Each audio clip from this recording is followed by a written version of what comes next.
Olá, eu sou o Thiago Lopes, doutor em psicologia, especialista em autismo precoce e hoje estou aqui para falar com você sobre 6 mentiras que a gente ouve frequentemente sobre o autismo.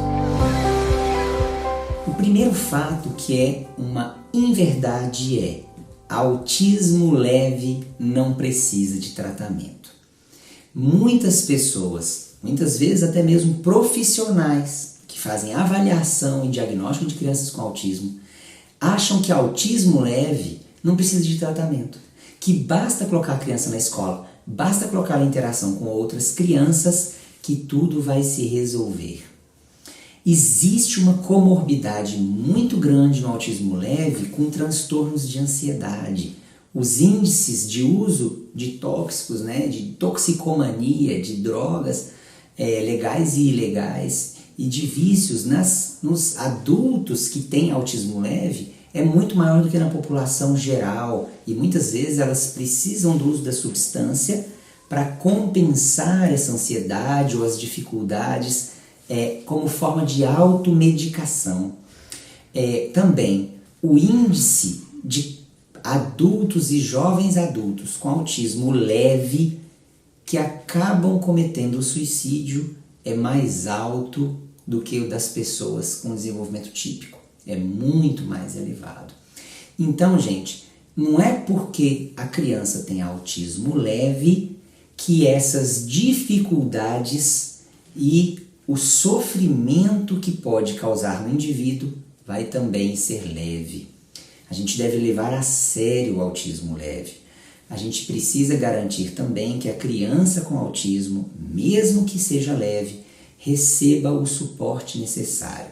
Não é porque a criança fala e tem jogo funcional que ela vai conseguir ter interesse, reciprocidade e, sobretudo, compreensão das regras sociais sutis. Muitos adultos com autismo têm dificuldades de entender por que não conseguem manter amizades, por que não conseguem manter relacionamentos, por que não conseguem começar um relacionamento com outras pessoas. E isso muitas vezes é um peso e um fardo muito difícil para essas pessoas e isso acaba afetando a qualidade de vida delas no futuro. Então, autismo leve não quer dizer que aquele indivíduo não vai ter possíveis dificuldades que vão afetar drasticamente a qualidade de vida no futuro. Então, autismo leve também precisa, sim, de estimulação precoce. O segundo fato que muitas vezes a gente ouve por aí e que é também uma grande mentira, uma grande inverdade é: pessoas com autismo não têm empatia. Basta a gente olhar pessoas famosas, pessoas conhecidas que têm autismo, sobretudo aquelas que atuam em causas muitas vezes sociais, ambientais, como por exemplo a Greta Thunberg.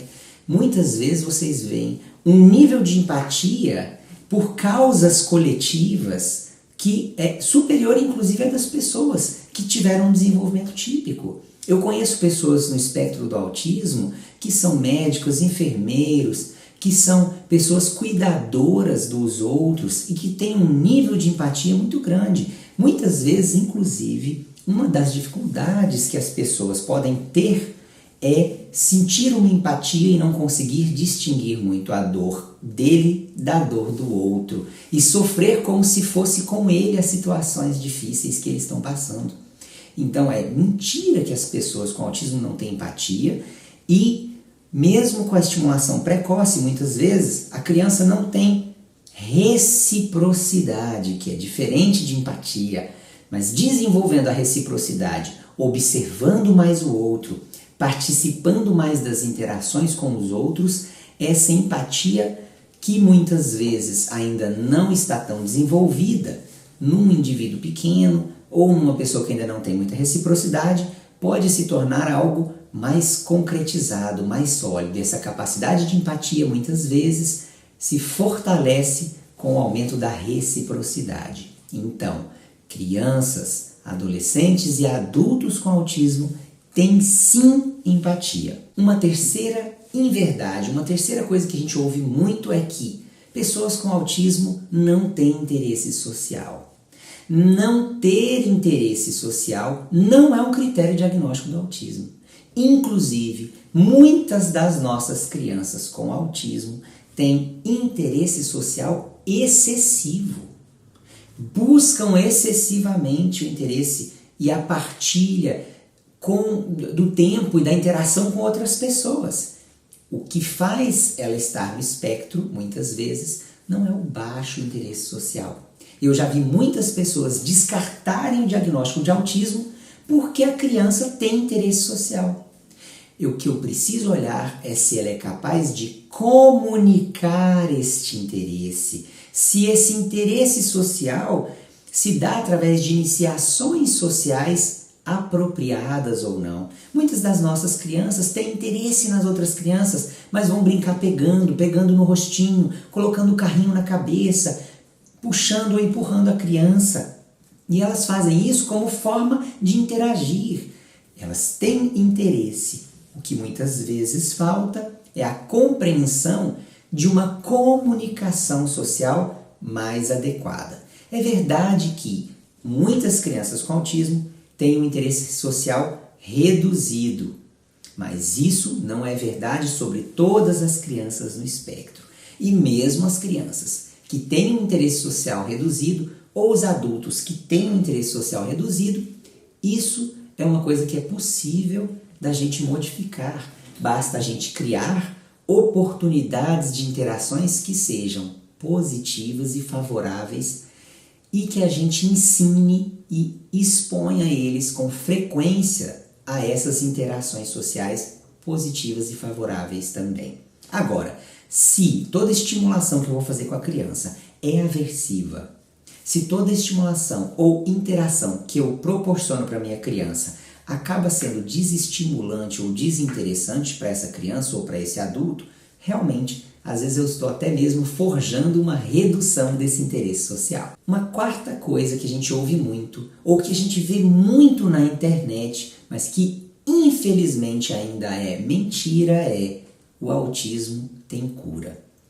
Infelizmente a gente ainda não tem cura para o autismo. Então a gente vê muitos sites que falam: se você tratar com ozônio, vai curar o autismo do seu filho. Se você fizer uma dieta especial, vai curar o autismo do seu filho.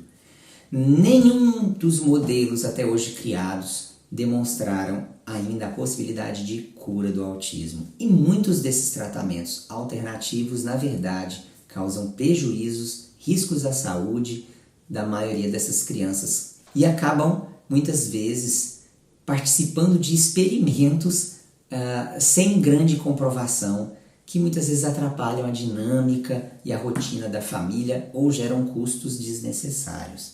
Então, gente, infelizmente, por enquanto, é possível atenuar os sintomas, é possível até mesmo que muitas crianças apresentem um nível de sintomas na idade adulta e quando adolescentes tão baixo que elas não fechem mais os critérios diagnósticos do autismo. Isso não quer dizer que elas não carregam a carga genética do autismo, isso não quer dizer que elas não possam ter ainda algumas dificuldades ou algumas incompreensões que aparecem em pessoas com autismo ou com espectro ampliado, mas isso quer dizer que ela tem autismo, mas não tem tantos sintomas. Não quer dizer que ela foi curada do autismo. Uma quinta inverdade sobre o autismo é: não é possível diagnosticar o autismo antes dos 3 anos de idade. Isso é uma grande mentira que aparece muito frequentemente, mas isso só vem de pessoas que ainda não têm a formação, experiência e qualificação necessária para avaliarem e diagnosticarem o autismo. Existe hoje um consenso entre os cientistas de que é possível diagnosticar o autismo com segurança a partir até mesmo dos 14, 18 meses, dependendo da clareza dos sintomas que apareçam.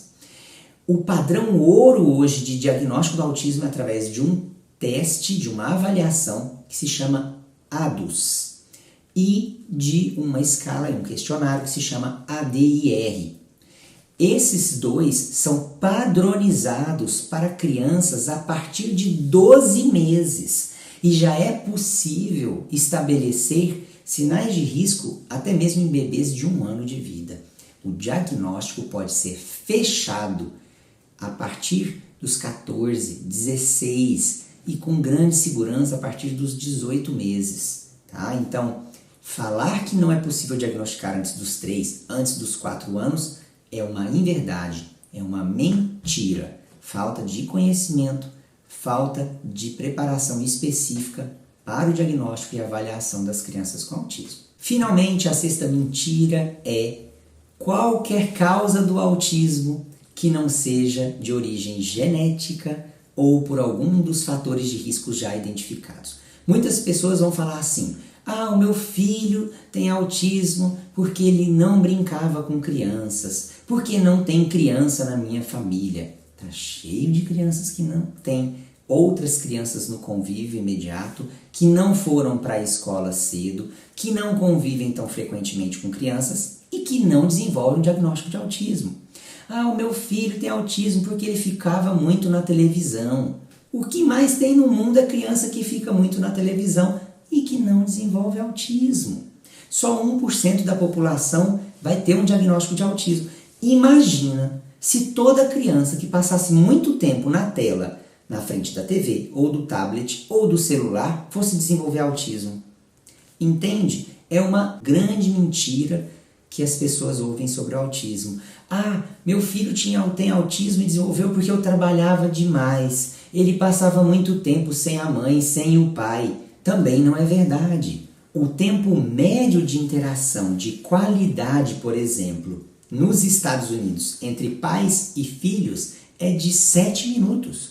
Basta a gente lembrar que o tempo que as mães dos Estados Unidos têm de licença maternidade é somente de 3 meses. A maioria das crianças voltam para a creche e começam a ir na creche aos 2 meses de idade, amamentando de forma artificial, através da mamadeira.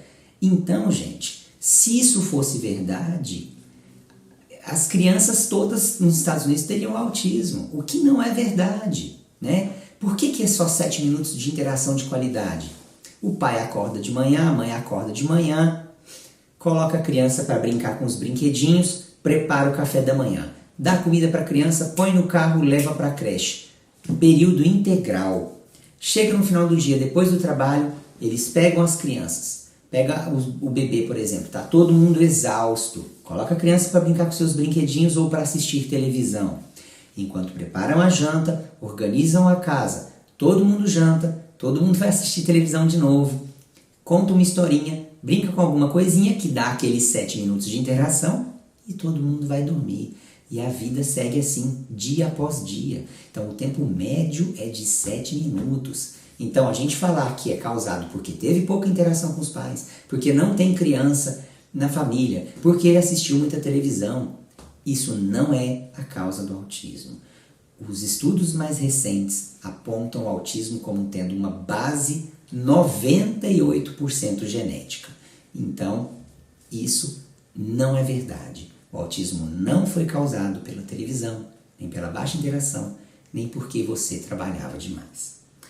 Então, pessoal, eu espero que isso ajude a esclarecer algumas dessas mentiras que tanto afetam a dinâmica familiar, que causam culpabilização, que causam descrença até mesmo na capacidade de reabilitação das nossas crianças. Para que elas possam ser adultos mais plenos, mais felizes, a gente precisa começar a desmistificar essas questões. Então eu espero que esse vídeo tenha sido útil para vocês.